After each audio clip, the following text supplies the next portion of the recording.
All right. Well, good afternoon, everyone. Thanks for joining us this Friday, last Friday, the last Friday of the month, actually. It's good that we're going to be getting this great information from Dr. Stephen Thomas right here, near us, about only 45 minutes away in Baltimore. He has a lot to say, but before we get to Dr. Thomas, I want to make sure I properly introduce Kristen Hobbs, who is with us at the National Minority Quality Forum at SHC. She joined us recently, has been doing an amazing job, and she's going to go ahead and lead us in this webinar today. So, Kristen, take it away.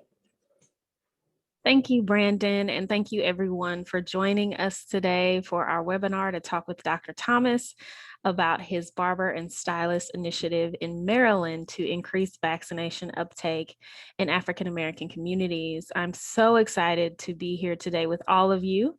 As Brandon said, my name is Kristen Hobbs. I am the Senior Project Manager of Quality Improvement and Equity at NMQF Center for Sustainable Healthcare Quality and Equity. We just say SHC because it's a long name. And I am a Master's of Public Health epidemiologist. And for the last 7 years, I have been really practicing implementation epidemiology with a foundation of health equity.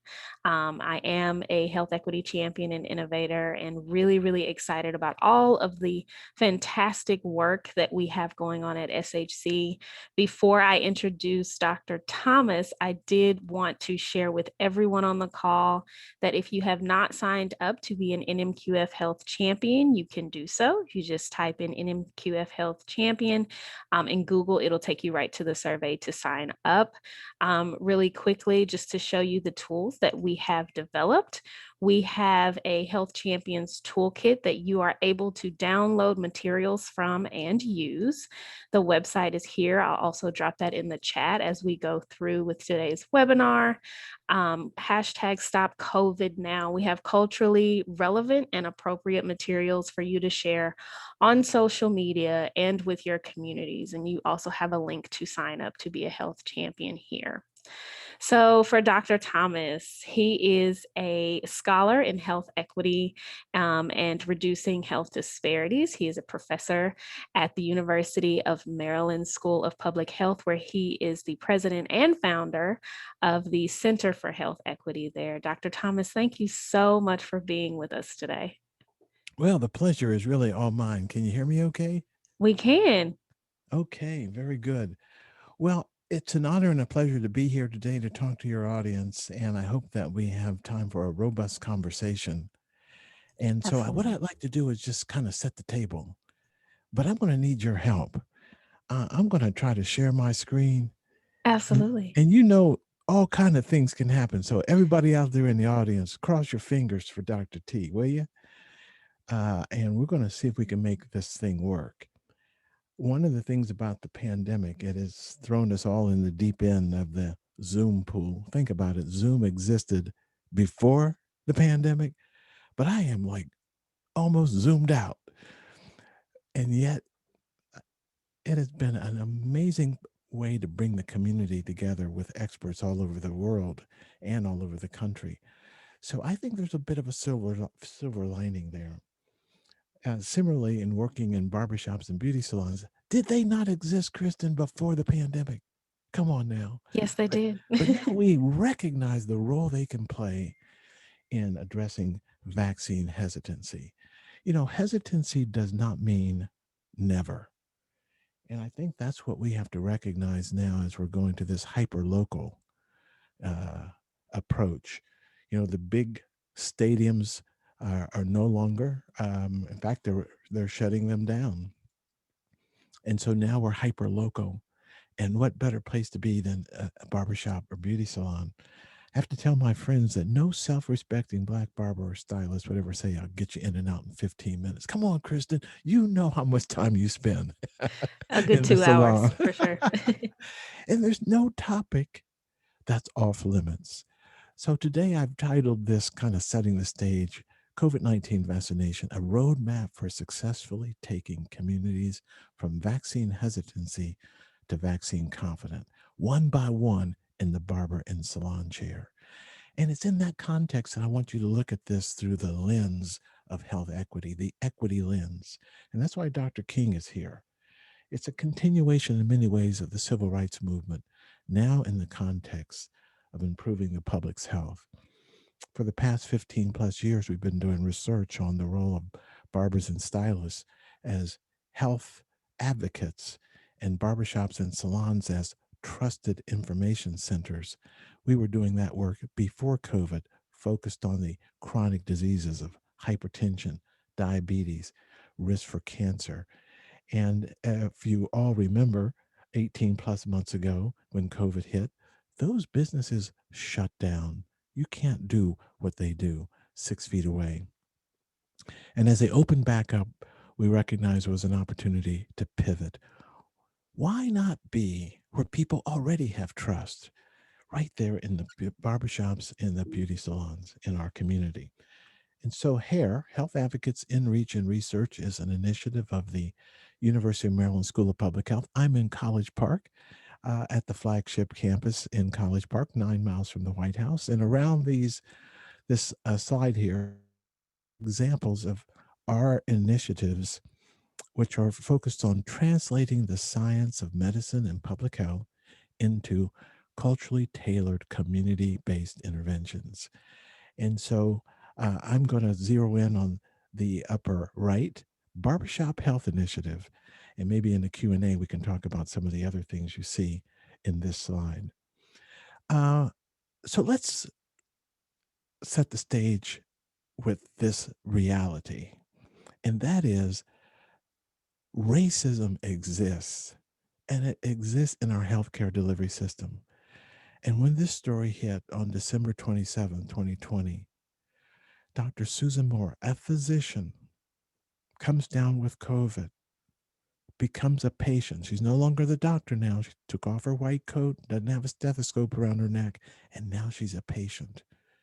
And in that moment, as a patient, how she was treated as a Black woman was so alarming to her that she pulled out her cell phone and recorded her testimony.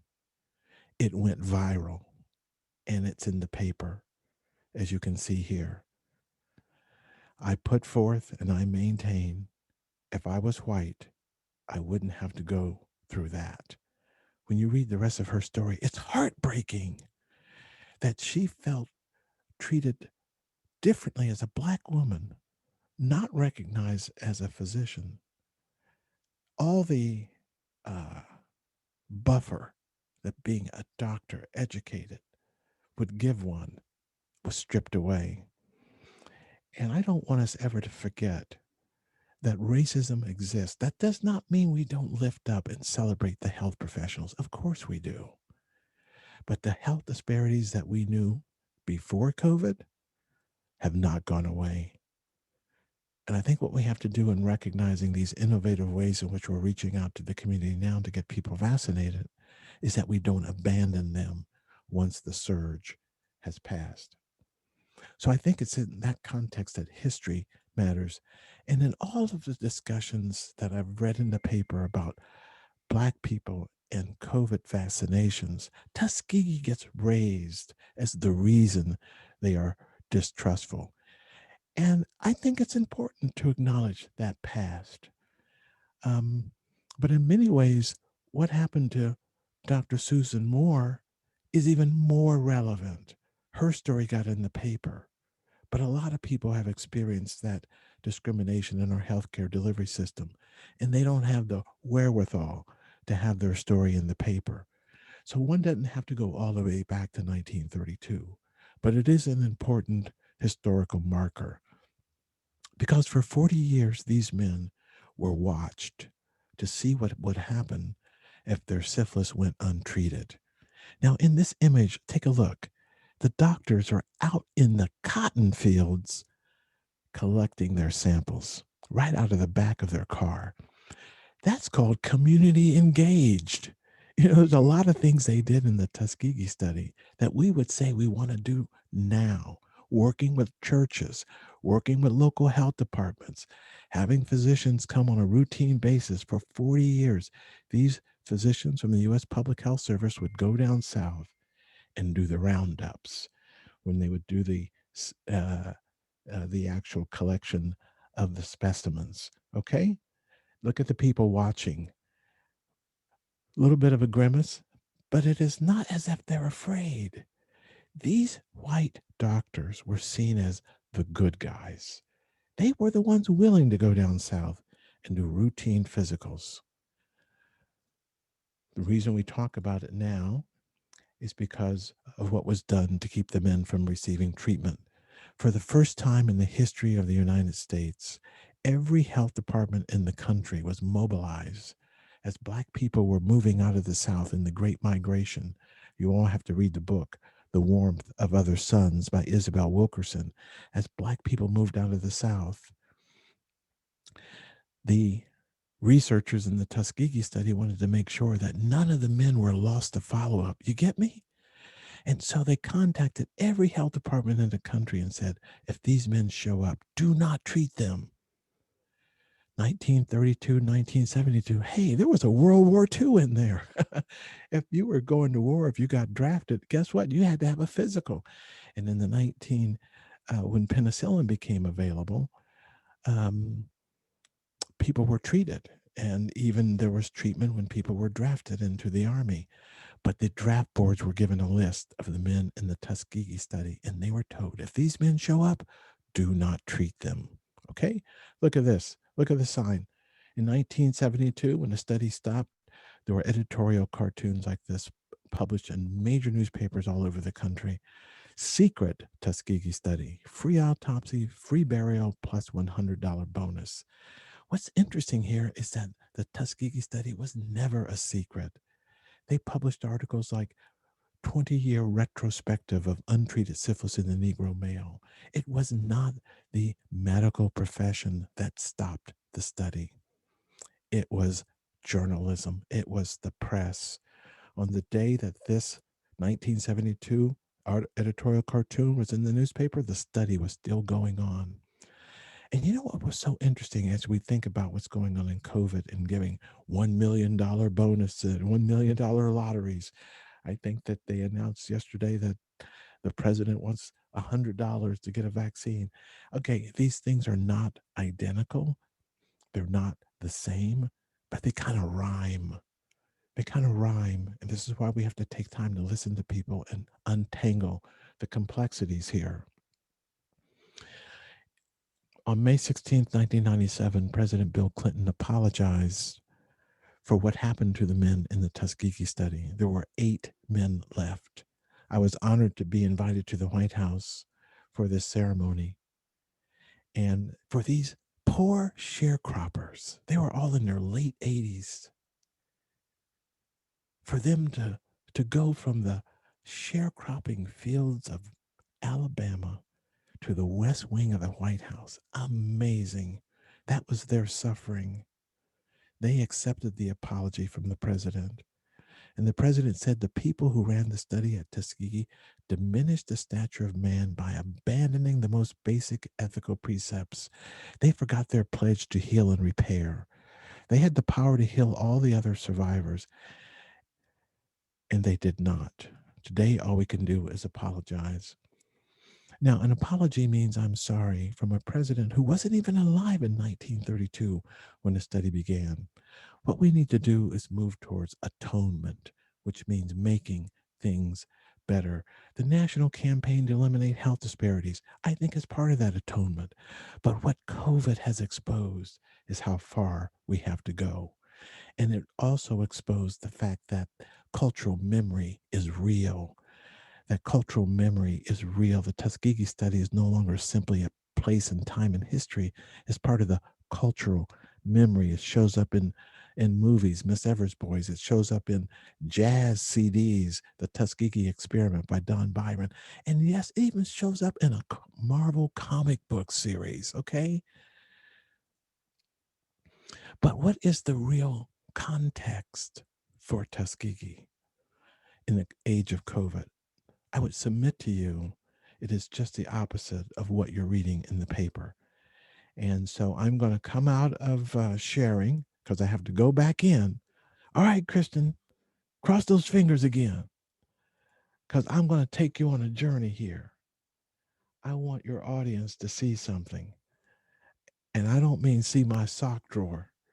It's not always that bad. Every desktop doesn't look that way. But let me see here. Let me see here. Where is there we go. Kristen, can you see that change? Yes, I can. Okay, let's check on the sound. Yes, I can hear it. Okay, I want everybody to adjust the sound on their end. Here we go.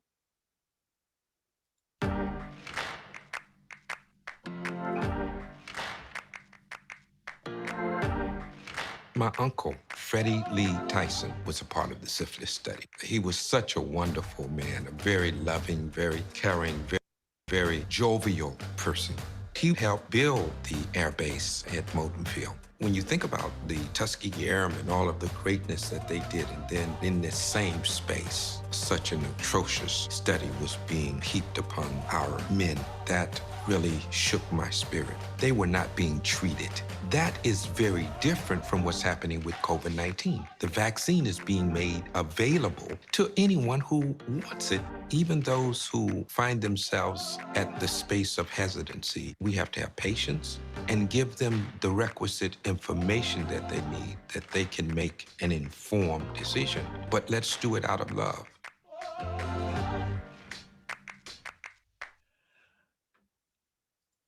Okay, let's put some fingers together. Let's snap on that. That's the Ad Council. This campaign is now happening all over the country. You're going to see it on your major broadcast channels. And I think that's a good thing. In other words, the real contextual context for Tuskegee is not the reason Black folk won't get vaccinated. In fact, there's the daughters and sons of these men have been vaccinated in Macon County, Alabama. And they're saying, don't use the suffering of our ancestors as an excuse for not being vaccinated. Because if you are not vaccinated, you're doing to yourself what the government did to these men to keep them from getting treated. Kristen, did the slide change? Yes, it did.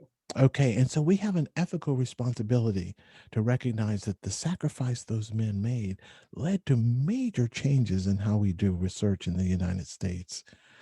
And in the aftermath of these historic atrocities, in this case, the collective memory of historical injustice, the researchers need to validate the cultural memories when they come up and acknowledge these concerns. In other words, we need to take time and listen. We need not shame or blame, because these are the very communities suffering from COVID and suffering also from the health disparities like diabetes and other preventable chronic diseases. But one of the contributions of the men in the Tuskegee study was the Belmont Report that came out in 1978. Respect for persons. This is why we have to have informed consent. Beneficence. Do no harm. The risks, the benefits must outweigh the risk. And justice. Those who bear the burden of research should not be denied the benefit. That's the principle we haven't spent enough time on. And it's the principle that we should use moving forward when it comes to COVID, that African Americans should not be denied the benefit of this vaccine.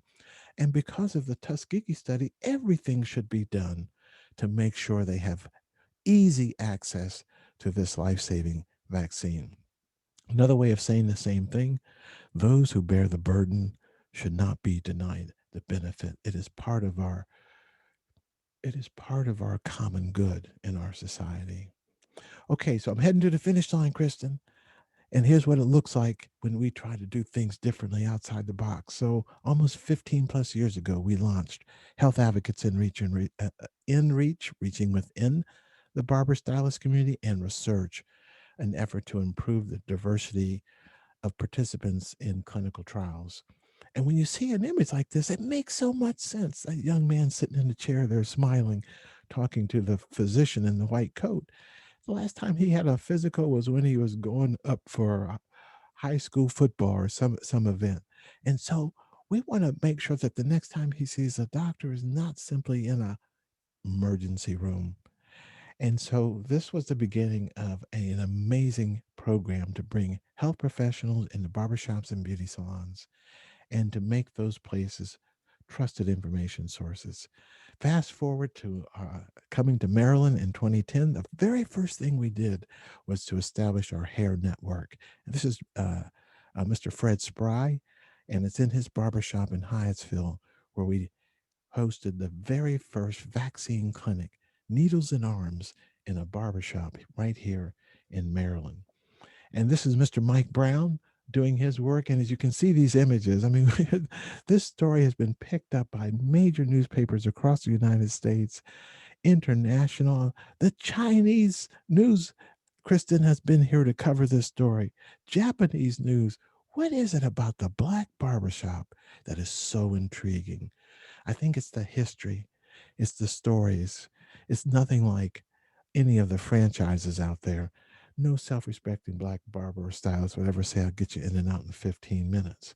And so what a perfect place to address the COVID pandemic. And so I'm going to take you in this space so that you can see how we're using our graphic artists to create a graphic novel to demystify COVID. And I want you to meet Mr. Mike Brown doing his work there in the barbershop. Kristen, I'm going to come out and go back in. Okay, you know the drill. You got those fingers crossed for me? They're crossed. I think you got it. You're a pro at this point. Okay, well, we'll see. Uh, okay, all right, Kristen, you said I'm a pro. Okay, we'll see here. Let me see if I can make that stop. Okay, very good. Kristen, so far, so good. And now I'm going to take you to another very interesting space. This was literally just produced. Kristen, you see a black screen? I do. Yes. Okay, here we go.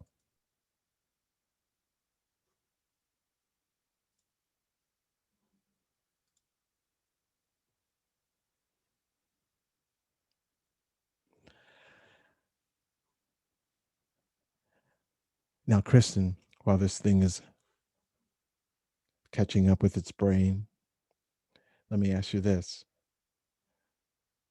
How much time do I have? You've got about 10 more minutes and then we'll go to Q&A. Okay, here we go.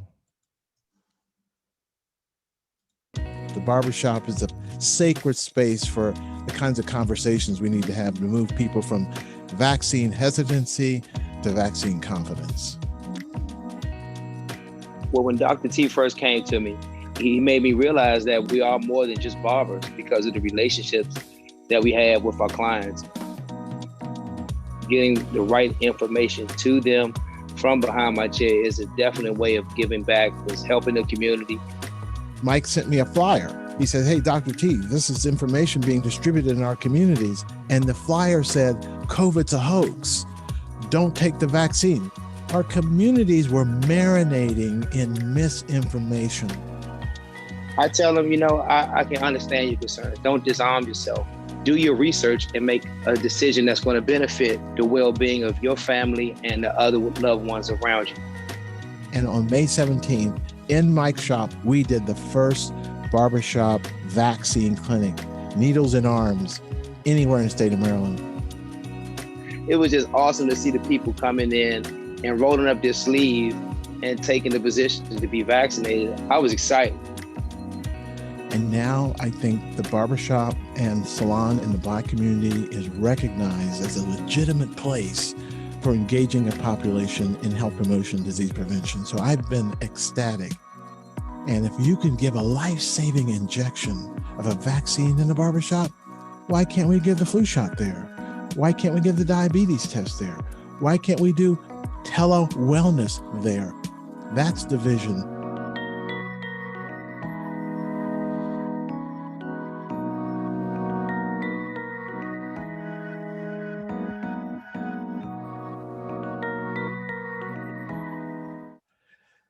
The barbershop is a sacred. So, Kristen, okay, give some snaps for Mike. Give some snaps for Mike. I am telling you, that little piece kind of tells the story. And I'm going to head to the finish line here. That piece kind of tells the story of how we demystify the process, how we build on the trusted relationships the barbers already have, and how we help people make informed decisions. And so we've done a number of things, and we'll maybe get into some of this in the Q&A, including what we call the barbershop health box. And while we're focused on COVID, be mindful that when we hear issues being raised in the community, we must also address what they think are their health concerns. And so when we start looking at the questions in the barbershop health box, we had things about varicose veins. Think about it. It's like an occupational hazard for them. They stand all the time. We have to listen to them, address their needs, as we're also raising their awareness about what we know from our epidemiological perspective. So we've been able to bring COVID saliva tests to the barbershops. We provide weekly saliva tests for them that helps them know how to stay safe, and we will provide this for their clients as well. And so we now have an infrastructure that can be built upon, that I hope we can use not just for COVID, but for addressing the underlying health conditions, the health disparities that are so prevalent in minority communities. And I would be remiss, Kristen, if I didn't highlight a little bit of what's happening in the salons. And so that's really, really important. This is the last going out, the last time you're going to have to cross your fingers for me, Kristen.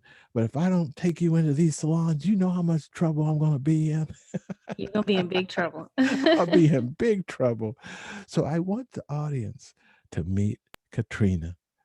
I am telling you what she has done to transform her shop into a COVID vaccine clinic is amazing. And so, Kristen, can you see that in full screen? Yes. Okay, adjust your sound. Here we go.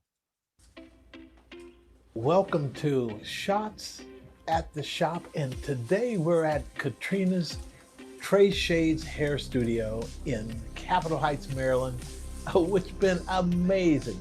My favorite part is saving lives, seeing people get vaccinated, because a lot of people are hesitant to get vaccinated. So if I can advocate and encourage them, I'm excited to do so. A lot of people just don't trust the system. So we have to take the time to answer their questions. And what better place to do that than in a place they already trust? They can dispel some myths and misinformation that's out there. And then they can refer them to others with, more specific questions. I've honestly seen about 25 to 30 of my clients go from, no, I'm not getting that vaccine, to sure, I'll get vaccinated or show up at your clinic on Monday. I got my vaccination. I was comfortable with coming here. I actually feel comfortable here than I would at a normal clinic. I like it because I know this place is not like it's not strange or anything. You truly are barbers and stylists, a trusted voice in the community, and we want to tap into your expertise and be a good community partner. It's just for us to be knowledgeable in these health disparities so that we can have conversations behind our chair, because I believe that we're more than just a hairstylist. We're touching people just like doctors and nurses do. Any barbershop that wants to hold a vaccine clinic in their place of business will find you a clinical partner. So we can bring in all the clinical expertise. I say just do it. Just work on saving lives, keep advocating for the community, bringing more people in, and I do believe that having a vaccine clinic at a salon is well worth it. It worked here at Trey Shades, and it could work in your barbershop or beauty salon as well. Yes, son, you're fully vaccinated. It was a great day.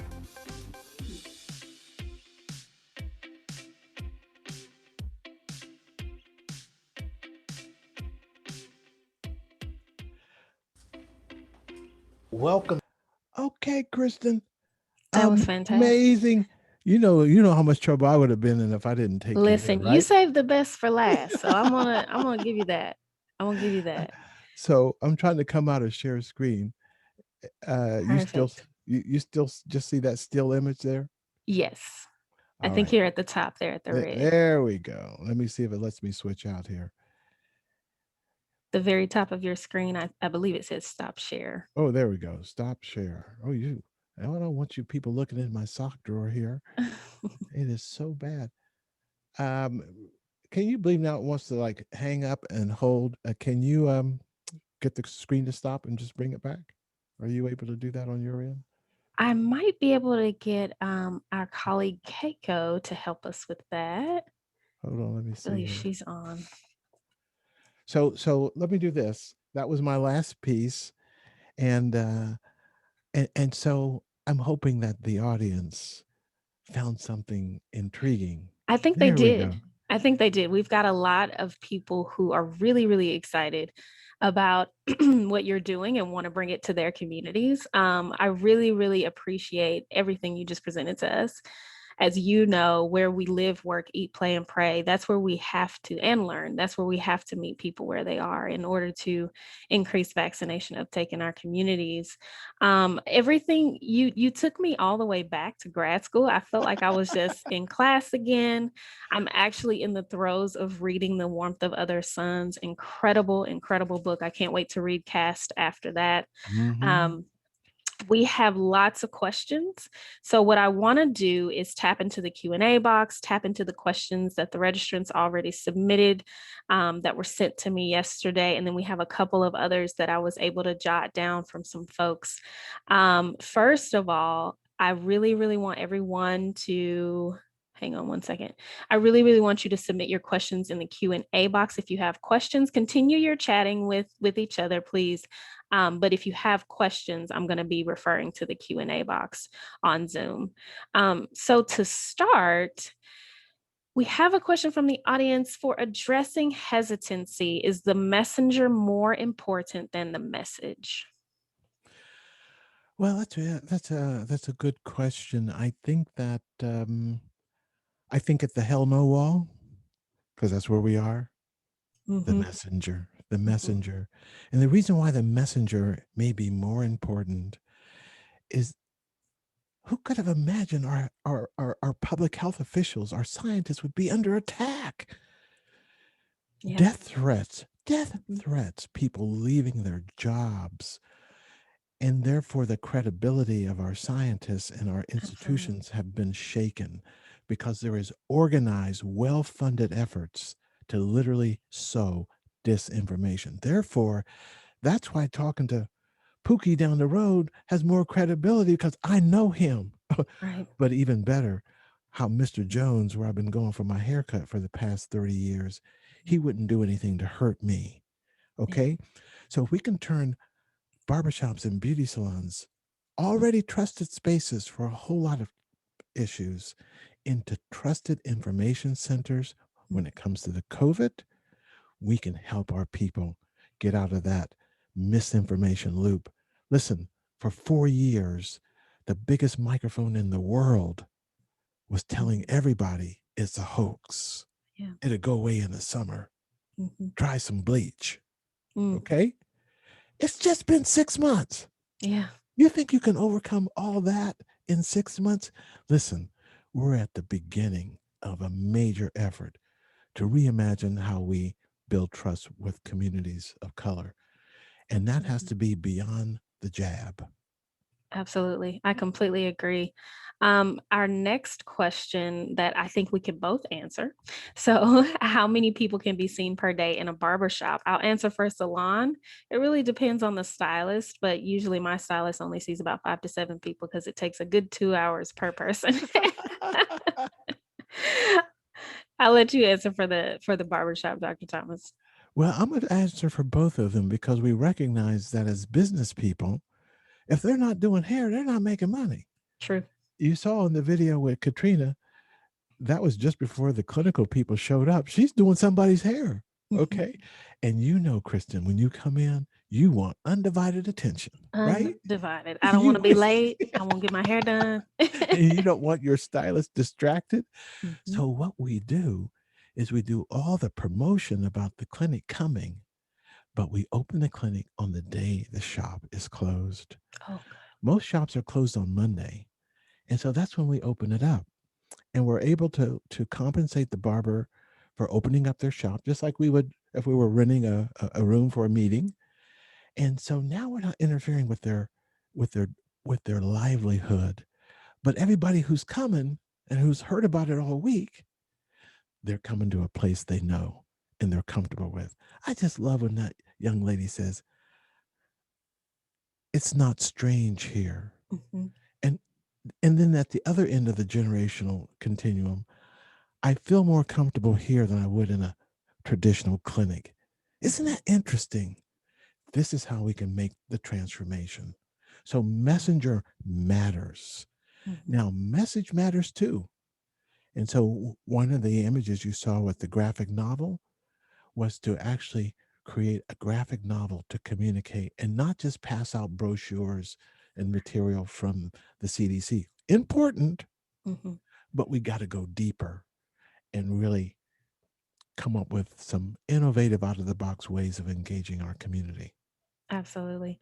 It has to be culturally relevant and appropriate. That's what I really loved about the graphic novels. You see someone getting a really tight haircut. It looks good.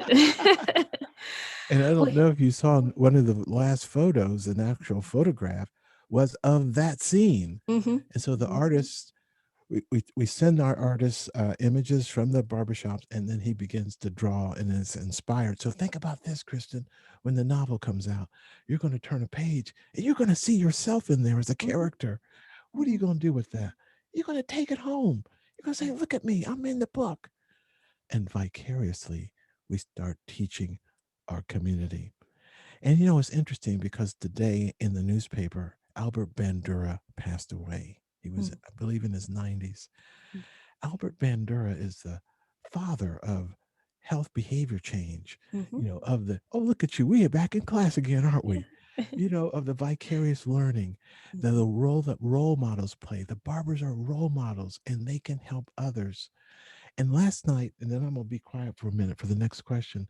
We had a Zoom last night Mhm. and we had a barber in Denver. They were having a vaccine clinic right then, 7 o'clock last night. And he said people were coming in saying, no, no, no. Mm. And they left vaccinated. And he said, it's because I said to them, I love you. Mm. I care about you. These people are here to help us. Man. And they got vaccinated. But here was the funny part. He said, then Jimmy leaves like an evangelist. Y'all get vaccinated now. He's yelling all over the barbershop for everybody else to get vaccinated. You see what I mean? He Mhm. converted someone on the spot and they became evangelists. Mhm. Messenger matters. Message Absolutely. and Absolutely. messenger. Thank you, Dr. Thomas. We do have another question about special populations and populations with chronic diseases. One of our audience members is working with patients who've been diagnosed with sickle cell disease. Their risk is still pretty high, obviously. So a lot of the engagement has been virtual. Do you have suggestions for reaching populations such as this when you're limited to virtual interactions and you really can't do an in-person vaccine clinic? Well, a couple things on that in terms of sickle cell. Number one, I know for a fact that there are people with sickle cell who come to the barbershop and salon.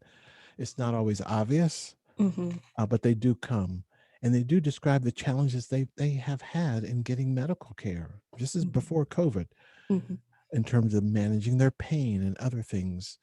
So I think that in some ways, my experience has been that COVID, by forcing us into the Hollywood squares here, Mhm. we've actually been able to engage our communities even more. Even more, yeah. So if I knew, for example, that there was an organized group of sickle cell support group, we Mhm. could bring them into the Zoom and Mhm. engage them here and help navigate them to where to get a vaccine.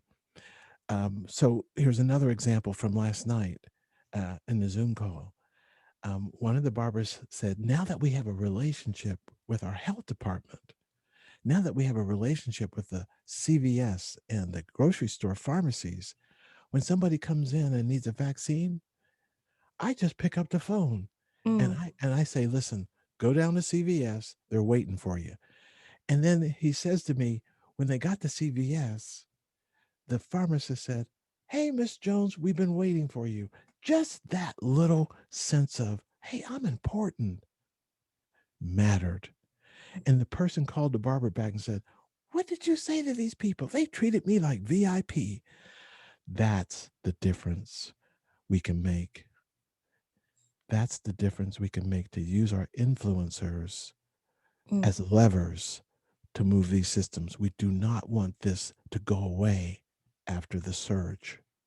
Absolutely. And those relationships are important because then you continue to build that trust. So Absolutely. So I'd like to say to your friend, we can do more now with our patient populations and our support groups in Zoom than we could when people were showing up at clinics. Because, you know, Kristen, I would go to those support groups, those cancer support groups at the hospital.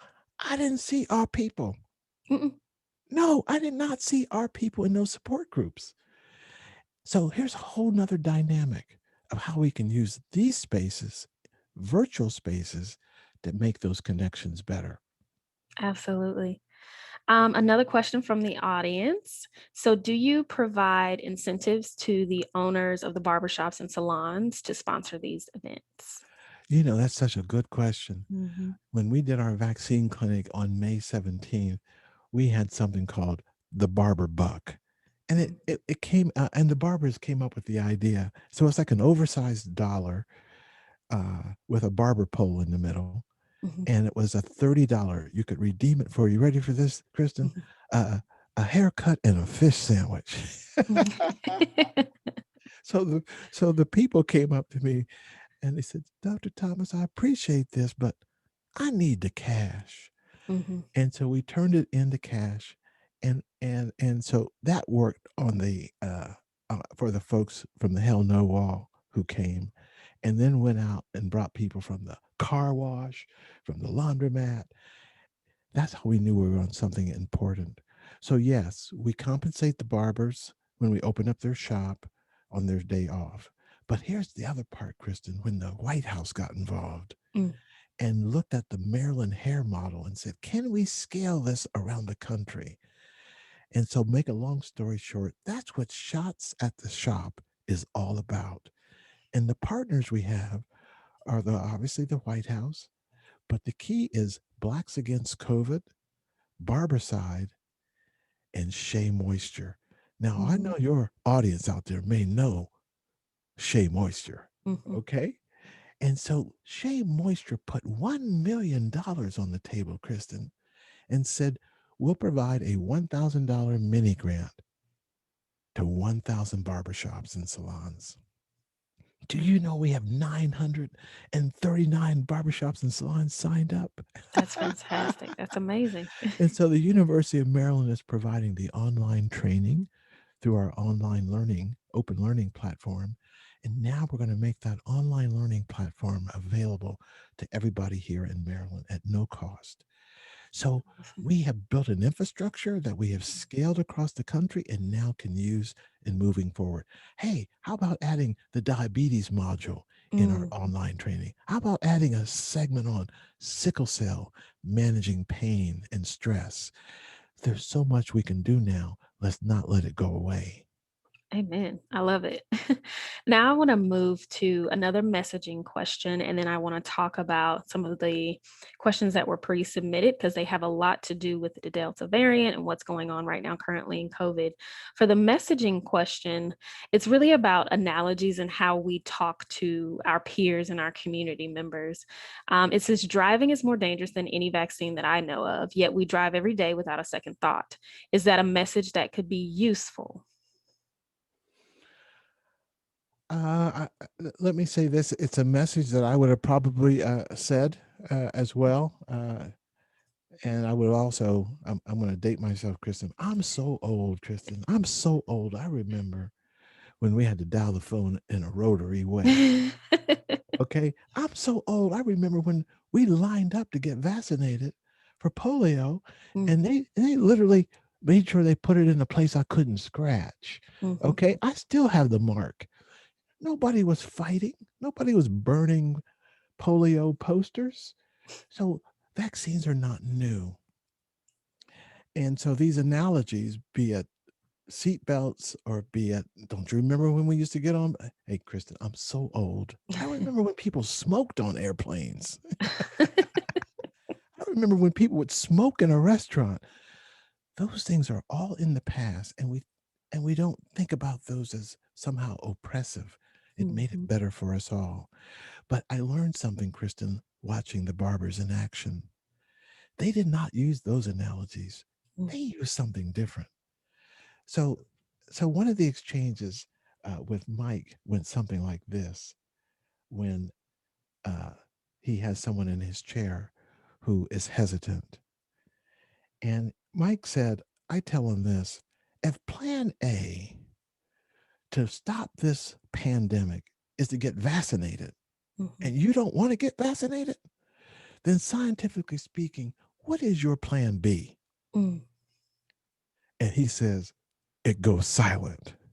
And then the person says something like, well, they've had cancer around for 60 years. They don't have a cure for that. Mike said, hey, let's stay on the topic of COVID. What's cancer got to do with it? What is your Plan B?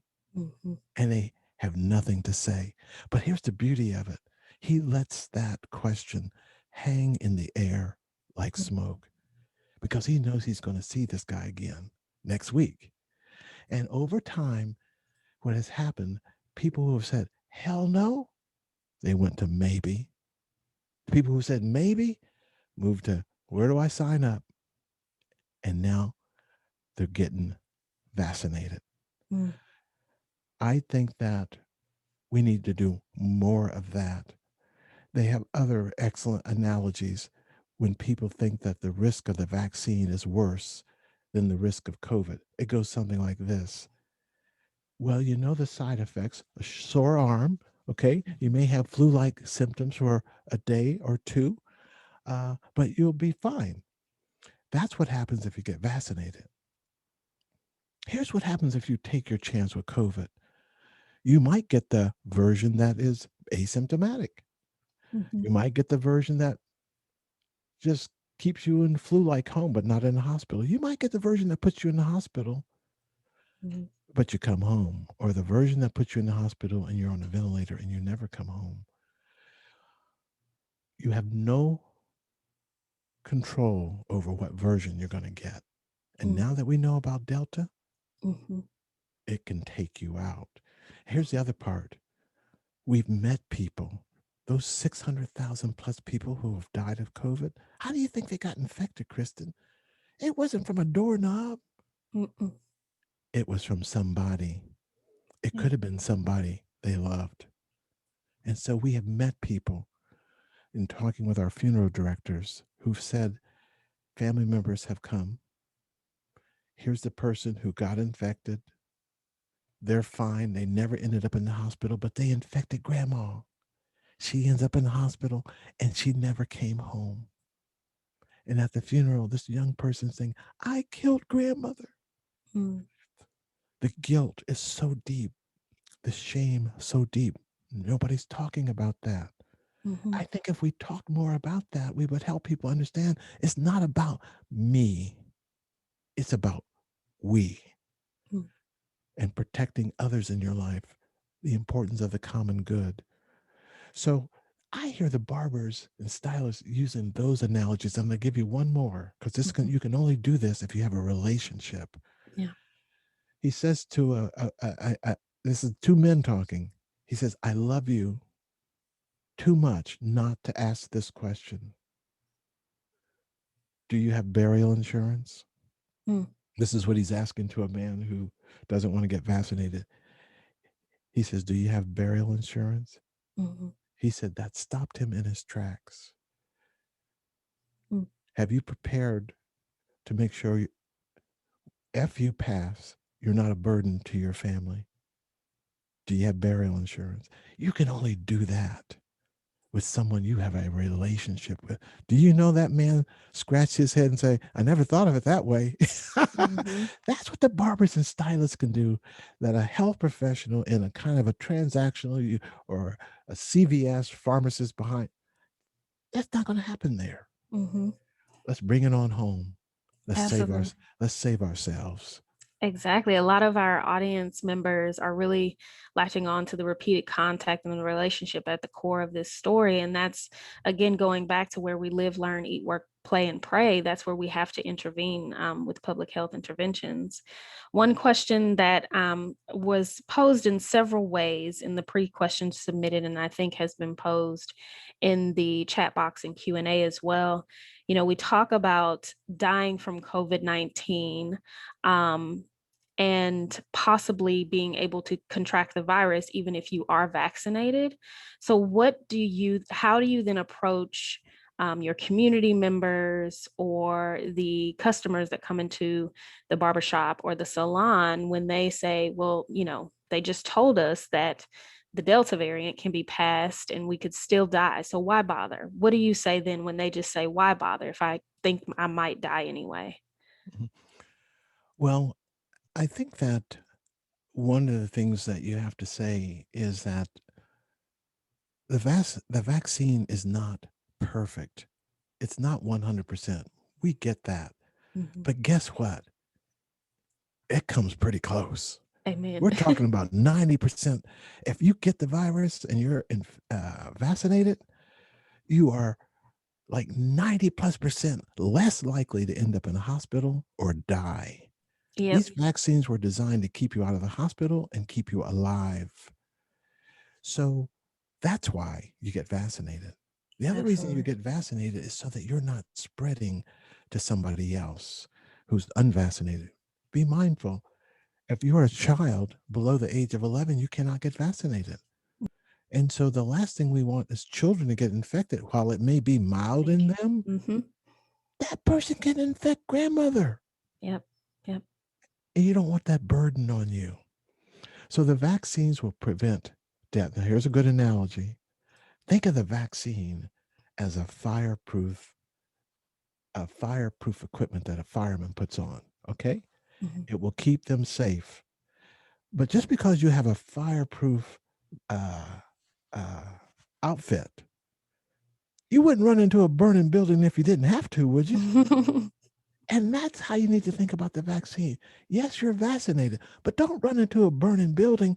Don't run out to a baseball game with everybody unmasked and you don't know who's vaccinated and who's not vaccinated. Mm-hmm. That's the problem in the United States. We have no way of verifying Right. who's vaccinated. So this last announcement, I wish they didn't make it sound like a flip-flop. It's really an update.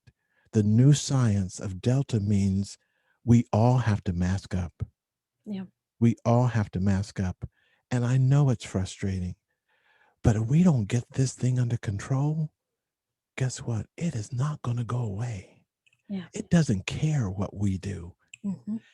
It's in more control than we are. Yep. And this is why stepping out on faith is so important. And why our friends from Maryland, when they went down south to the beach and said, I'm so glad I live in Maryland, they were saying, I live in a place where Black people like me are taking this thing seriously and not looking at me in a mask like I'm from outer space. Mm. And you know what's going to happen as we get ready to go back to school and back to work. If we don't get this thing under control, we'll have endemic outbreaks. Mm-hmm. We won't shut the whole country down anymore, but we may have a whole county shut down or a zip code shut down. And if those counties and zip codes are full of people who look like you and me, Kristen, Mm-hmm. now all of a sudden Black folk and brown folk have another stigma. And because you don't know who's vaccinated and who's not by just looking at them, if it becomes endemic in the Black community, guess what?